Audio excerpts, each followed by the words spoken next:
As the Modi government completes 3 years in office, it's time to take stock with his A-team, and joining us right here on ET now is Nirmala Sitharaman, India's Minister for Commerce and Industry. Have jobs been created? Have startups been given the ecosystem that they deserve? Is there enough and more FDI that's coming into India? And more importantly, will rupee continue to be the big albatross around the neck of exporters? A lot more on that with Nirmala Sitharaman. Thank you very much for speaking to us, ma'am. I think the big green on the report card of this government over the last couple of months has been FDI inflows. We've seen record FDI inflows, and they've been the big driver of capital going forward. You know, we in media like to obsess over terms, so we say you've opened the floodgates for FDI. But where is more scope? Where is more avenue to open up further FDI according to you? It is not now a question of newer avenues for FDI. It's more a question of more FDI or diverting several of the FDI interests to areas which need them even more, to sectors which are now growing vertically, bringing in greater technology, at the same time engaging more skilled, higher skilled manpower. So, it's now calibrating the FDI so that all sectors which we have now opened up benefit from it, at the same time ensuring that states get their share in this FDI. Majority of the states are now moving towards proving that they are a better place to invest in, and in that we need to have a lot of hand holding with them to ensure that scaling up or economies of scale benefit each of the sector. So, if you did have a hub of a particular industry in an area, it would make sense for more such investments to go there, but that does not mean the other areas will have to be starved of investment, but we have to identify such scales which will benefit either because of the raw material or because of any other advantage that that area can. So, I would think the effort now of the government, and that is where I think Invest India, which is part of my ministry, That's right, is really actively engaged in channelizing these FDI into areas, into states, into sectors where it will be meaningful. Let me ask you a candid question, and you've played a very big part in sensitizing people towards FDI, because a lot of people were very scared about the protectionist trends that were prevailing. So, you've been very, very instrumental in sensitizing people. Is your government at all open now to tweaking FDI and multi-brand retail? Is there more acceptance of multi-brand retail than when you started off? Well, I am not sure if there is acceptance or not, and that is an area in which a lot of discussion is yet to happen. It is part of what the manifesto had said, but at the same time now with e-commerce, with the multi-brand retail of Indian produce and so on, a lot of discussion will have to happen. So, a decision cannot be taken now that we have taken on many other sectors also into this sector. So, in retail particular, discussions will happen. I do want to talk to you about one big ticket FDI that's waiting to come to India, and that's Apple. There's been a lot of back and forth between you and the finance ministry. Apple in its con call also has said that India is a market where they see potential, where they want to be in collaboration with the government. Why so much of back and forth between the nodal ministry and the finance ministry on tax exemptions or anything like that? Because this is an FDI that's fresh, waiting to happen and come into this country. I just want to be sure on when we talk of FDI, we talk about a sector. We don't talk about a particular company. So, if you ask me, I am talking about FDIs in various sectors. I will talk about it because each one after the other we want to be sure that in every sector we in India appear and also do everything it takes for making investors feel that it is a safe place, easy place, and a place where a lot of other factors of production are favorably available. That's right. And therefore, FDI is a sector based decision that we are taking. And not a company based Not thing. a company. But when you bring in Apple as a point of discussion, I will have to just say that Apple's request has been considered by us and also by the finance. It is not toing and froing between commerce and finance. We are working together. It is part of the government. We both are part of this government. But do two parts of the government look at that proposal differently is my question. Well, every proposal of a company will have to be looked at from various angles. That is why when you talk in terms of FDI for a particular sector, you are looking at it from the point of view of internal security. I am not suggesting that that is an issue in Apple. Yes. Internal security, from the point of view of size of investment, from the ownership, from the people who are putting money into it, and so on. That's Group right. holding, holding elsewhere. So these are aspects that you anyway look into. But in the case of Apple, we are not talking suddenly of a policy for an individual company as different from a policy for a sector. We are talking about policy for sectors. So let me ask you a frank question then. Apple as a case has caught the imagination of a lot of us, at least in the media, and which is why we are asking you questions on that. Do you believe this is a classic case where a company specific FDI may force you or may in fact encourage the government to look at a sectoral change? No, but aren't you then presuming that there isn't any other company in this country which is doing the same thing as Apple? Brands may be different, but there are companies who are doing similar things, comparable things. If not, I mean, I'm not trying to compare a brand with another brand, but that sector is already with a lot of, if not a lot, at least some investment in it. So it's not as if there is no policy which exists to that sector at the moment. Yes, there is a policy which deals with it. Are you willing to tweak that policy to suit Apple as an investment, not for a particular company, but perhaps to encourage a lot many more players like Apple to come in? Well, every policy that we have is for a lot more players to come and do their business here. So is it fair to then assume that there are no tax breaks coming for Apple, and if they want to make in India, they'll have to do without them? Tax breaks is a Ministry of Finance affair, so it is for them to answer. Fair enough. Just one more question on FDI before I move forward. I think FIPB dissolution was a very encouraging step, and people looked at it as one bureaucratic hurdle going away. The dissolution of this has been rather slow. By when do you expect this to be complete, and what kind of sectoral policy changes will this perhaps have to entail and follow? FIPB will be closed. A lot of time has been consumed only because you want to be sure that the processes are in place, just so for those few sectors where there is no policy as yet done, or where the FIPB's role has to be played. We are saying in those sectors, for the sectoral ministry, there are regulators available, and they are going to be fully capable of addressing any FDI request which comes for that particular sector. So a redundant FIPB now need not continue, and that's the logic with which FIPB will have to be closed. Right. The decision has been taken, the processes will have to be in place before you really shut doors. That is where it is. It'll happen soon. I do want to turn focus and talk to you about the other big discussion, and that's the exchange rate and the rupee. Again, a very sensitive issue. What role do you believe the exchange rate will play or is going to play as far as India's competitive export market is concerned? And do you also believe a strong rupee is a deterrent in building a strong Indian economy? Because people have a very wrong notion, it seems, of a strong currency. I think on the strong rupee or a weak rupee, a lot of discussions happening, and it's healthy that discussions happen. For a country like India, which unlike China has a domestic market for which manufacturing happens. That's right. Manufacturing also happens for export. We've just not depended on only exports to be the biggest strength for the Indian economy, and therefore the exchange rate at which rupee is are one of the several factors I would put into the consideration of an export determinant. So if exporters are looking at various factors which influence their performance, the fluctuating rupee will certainly be a factor. But unlike China, we are not here dependent only on the export economy. We want our exports to perform better, we want more exports, we want to reach out to more countries selling our products, and for that a weaker rupee will be any time better. That's right. But then rupee and its fluctuation, or currency fluctuation in general today with any other currency also, is now becoming the new normal. You can't ignore it, and today the exporters are fairly keeping their antennas alert on it.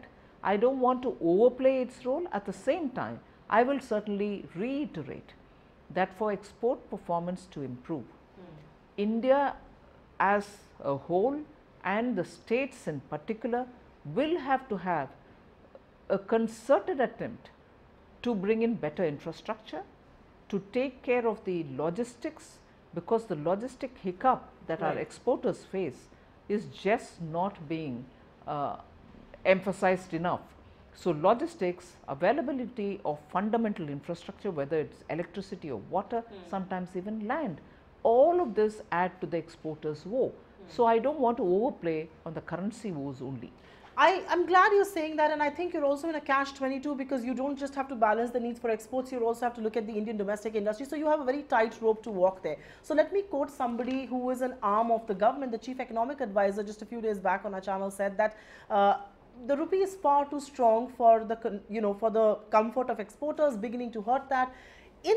Given that context, do you believe that perhaps some kind of intervention is required to allay those concerns? Well, I mean, I know it's just one of the factors for exporters, but I'm just trying to.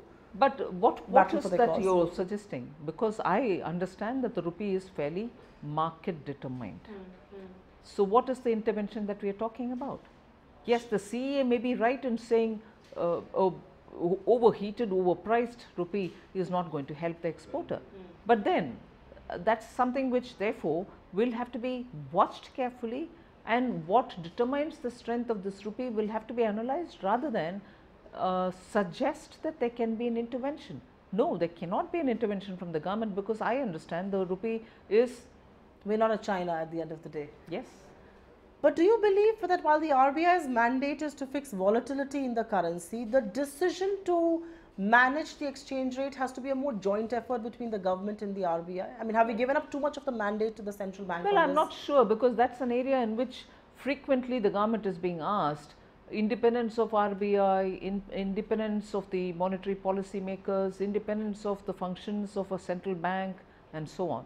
So, if the rupee is anyway being market determined, and it is only when there is extreme volatility that the intervention happens from the central bank, what more can we talk? Amidst all this independence, do you believe it augurs for a more active role from the government on the management of the foreign exchange Well, I think the government plays its role, and there are consultations with the RBI, and that's where it is.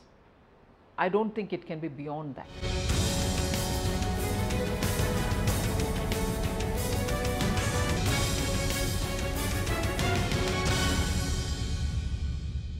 I want to turn focus and talk to you about the government's big Make in India program, and I know the whole review was on as far as the manufacturing policy is concerned. But do you believe, and having been in this job and having seen things very, very closely now, and with that lion right behind us of Make in India, do you believe that at this stage of the government's tenure, you want to sit back and say, is Make in India perhaps worth pushing how we were pushing it? Because the factories of the future will be very different. They'll be robotic driven, there'll be a lot of artificial intelligence, the requirement of factory labor will perhaps be very less. So the factories of the future will be very different from what one envisaged, and which is why, is there at all a rethink, a review of the whole Make in India program given that context? No, it's not a review of Make in India. I think Make in India is going with its own momentum, and it is keeping the track absolutely clear. The track is being laid, and it is moving dynamically. So the change is not required in Make in India. If anything, and this is something which I have asked the Secretary Industries to work on. In fact, we shall be having a big meet of Indian industry, where we will be talking to them as to how ready they are for 4.0. How ready are they to face the robotics, artificial intelligence, and that amount of IoT about which many of the states have already moved fast. Andhra Pradesh Chief Minister is frequently talking about IoT. You very clearly see many of the, Telangana is doing a lot through IT. That's right. There are states in the north which are also rapidly catching up. Now, I want to understand from the industry as to what is their level of preparedness in this. Let's not forget, and it's very important, that the Government of India's digitizing India is a mammoth work which is moving at a fantastic pace. So, with Digital India and state governments all talking about IoT, with optical fibers reaching into the villages at the panchayat level, with common service centers about which you hear the IT minister frequently talking, we are really making public service also to become digital driven. That's right, yes. So, if industry can spell out as to how ready they are, how partly ready they are, or how not ready they are, I will be able to understand as to how the manufacturing hub desire that we have put forth when we brought in the Make in India initiative. The Prime Minister was very clear. Where will I have these employment coming from if agriculture has to shed its excess labor, with IT and the service sector not being able to absorb in numbers, but it will absorb a certain proportion only, but not so much as a manufacturing sector can absorb. India has to become a manufacturing hub, and for the dividend that we have in our demographics, we need that. That is why Skill India has been launched. But don't so I am asking industry to tell me very clearly as to how prepared they are and what fallout that will have in terms of displaced workers. Is it going to have? Precisely. And if it is going to displace worker, what level of workers are they going to displace? Is it top end? So highly skilled workers are going to be jobless? Where do I deploy them next? And at the bottom or the middle rung, what is the kind of skill with which people can get in? So this exercise, drawing the blueprint, cannot happen unless investors and industry tell me 4.0 is part of their factoring. So while I appreciate the government thinking ahead of the curve on this, I'm not so certain if industry is, and I'll tell you why. Because the sense that one gets is that this whole Make in India program is being very efficiently driven by the government. It's a very high decibel program, but industry perhaps hasn't played its part, and there are many reasons. They're perhaps over leveraged, they're sitting on big capacities. My question is, and all of this is amounting to joblessness. So I have two questions, because the whole effort was to create more jobs. Those haven't been created. Is that what is a big pocket of concern for you? And the contra question to that is, if manufacturing is going to take a while to kick off the way you had imagined, why not give a thrust to services? Because services at the end of the day have a lot of potential in India and can absorb. There's no dispute there. Services are being given. Services are being given. In fact, the global exhibition of services that we hold, in fact, the fourth edition has happened, and we see that that is really gaining a lot of momentum. We are giving a lot of push for services, be it in the wellness sector, tourism sector, health, education, and also entertainment. We are bringing in a lot of international connect there. So the jobs that will be created there are happening. Now, on the manufacturing, it's also fair to understand that we are getting a lot of investment in sectors which are going to take a long term to show that difference in the ground. That's right. So if big industries are being set up for manufacturing in the defense, or industries are being set up for supplying, let's say, rail stock, rolling stock for the rail, these are not going to show output or impact on the ground within a month, within a couple of months. It is going to be a story of a long term. So the foundation for all that is already laid. So from the point of view of employment, where are the numbers cannot be asked now. It is happening. It is happening quickly in the services, probably less quickly. When do you think it will begin reflecting? Probably less quickly in defense, probably less quickly in heavy industries, and therefore I would think that the indications are there. You can see it happening. Once these units come for the production level, that's when the numbers will start multiplying. Indeed. I also want to turn focus and now speak to you about the startups, because you started off this interview by speaking to them and saying how startup ecosystem helps in better leveraging of resources. Through the bankruptcy code which was passed last year, and I think that's a big green on this government's report card, you're going to make it easy for businesses to shut down. But perhaps that is not the case one is seeing with startups. They're still grappling with issues of winding up businesses when it's the right time, the case in point being Stayzilla. What is the government going to do about this? Is exiting a business still very difficult in India? You've perhaps made it very easy to start up, but is exiting and winding down continues to be a challenge? No, it shouldn't be sooner, because one, the commercial courts that have been established, and there is a timeline given there, and within a certain number of hearings you are expected to finish the case. Similarly, the bankruptcy code.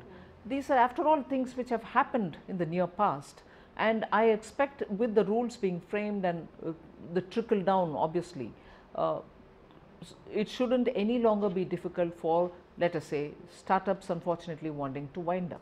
But more importantly, I think for startups to also survive, instead of looking at a shutting down option, we are also having, in fact, I am making moves to make sure the procurement policy of the government, the GEM platform that I have, the GEM platform which has now become a very transparent digital e-marketplace for government procurement. We are going to talk with the states and have MOUs signed with them. In all this, the startup procurement component, give them that little extra margin. Make sure in the procurement process they also have a certain portion allotted to them, not by default but by merit, obviously, because they are giving you produce which are far less in cost, they can be scaled up, and therefore I am moving with other ministries to see how best in government procurement we can have startups have a share, legitimate share for them to survive the initial years. This should be music to a lot of ears that some budding startups are investing. Are you here suggesting, and this is a question and a point of debate that a lot of people have kind of voiced in public space, that perhaps it is time that India and the government particularly looks at startups and perhaps gives them, not a level playing field as far as their global peers are concerned, to explicitly give government support. I mean, look at the case in point in China. Uber was pushed out because they wanted to promote a homegrown startup. Is that the way going forward that the government of India will be looking at the startup community? More explicit government support, even if that comes at the cost of not having a level playing field. That's exactly what I'm suggesting. I'm saying where I may not be able to mandate private procurement because now it's all free, everybody can decide and make their commercial decisions. Whereas when it comes to government procurement, I also have this platform created which is really now catching up with all the departments, and we are going to push it with the state governments also. At least in that, if I'm able to provide for tenders which are open, in which the terms do not exclude startups. You know, the way in which you draft a tender itself can say, are you there for the last 15 years? Does your turnover meet up certain level? These are deterrents for startups. These are the ways in which you can easily exclude a startup. I do not want that. Make it more inclusive. That's right. I want them to be included in it, and their size, number of years in business, or even turnover should not be a deterrent, and therefore public procurement at least should give them space, and that's what I'm working for. But you don't think there could be something more explicit done by the government? I mean, not in terms of China pushing out global companies, but perhaps a more dis-leveled playing field, not a very level playing field. Well, I will start with the government procurement. Okay. Let's see how it moves. The other big focus area for you, and I'm sure it's keeping you a lot of sleepless nights, and I know it is because you're spearheading that, is the whole protectionist wave that the world is seeing, whether it's the US or the UK or Australia, New Zealand, the Prime Minister having to make calls. My question is that how is India adjusting to and can make a difference in this deglobalized world? I know India wants to use these multilateral forums like the WTO, but do we have enough muscle? Is that going to be effective enough?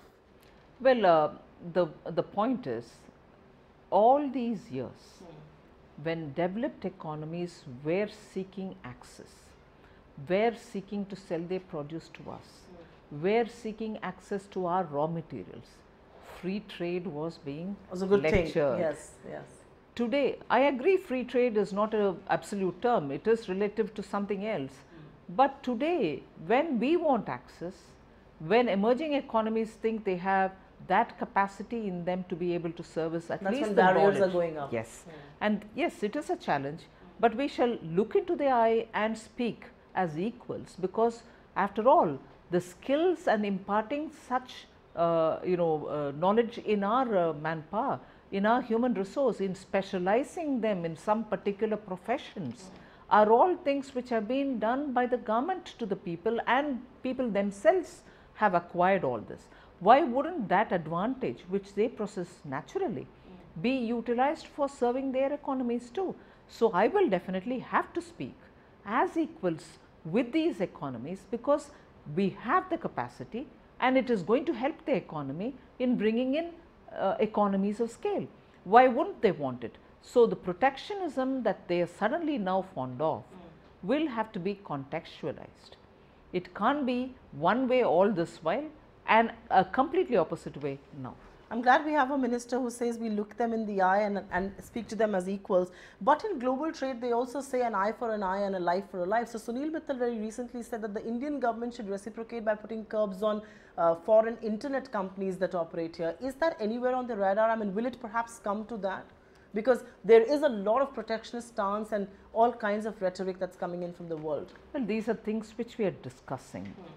I may not be able to say that this is our position at the moment, but these are of course some things on which a lot of discussion in the ministries are happening, and we are looking at them as opportunities for us to be able to establish a fair practice. So you believe that the government of India can talk tough and can come down heavily on some of these foreign companies, because it's only when it hurts them will perhaps the narrative change? I believe that the government can talk reason, and we shall talk reason. Is this reasonable enough? Well, reason is always based with logic and facts. Thank you very much for speaking to us, ma'am. Thank you very much.